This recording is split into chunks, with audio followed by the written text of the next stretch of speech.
Well, welcome back. Hope you've enjoyed the tasting notes so far.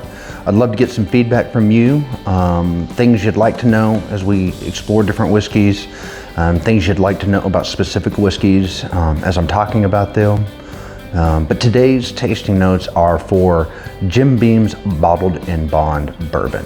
Now, Bottled in Bond, you see a lot of them coming around, a lot of distillers have been releasing them. So what is it? So Bottled in Bond comes from the 1897 Bottled in Bond Act, and it was established to create consistency and quality in whiskey at a time where there were a lot of rectifiers proofing down whiskey with a whole bunch of things that weren't necessarily good for you.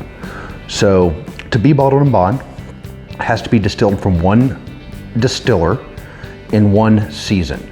So think a season January through June, July through December, aged at least 4 years in a bonded warehouse and bottled at 100 proof.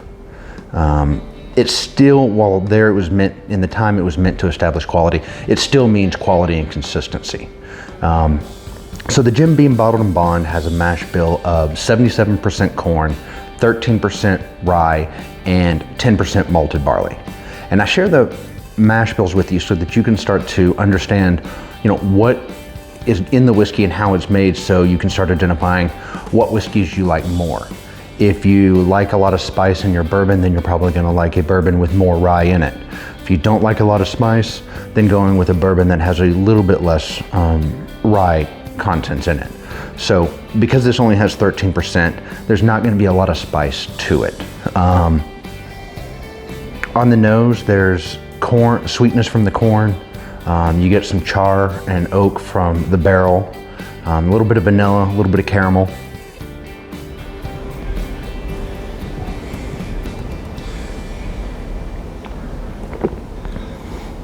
On the taste, the proof jumps out at you, but is quickly followed by a little oak and char from the barrel and vanilla and caramel that you find in a lot of bourbons.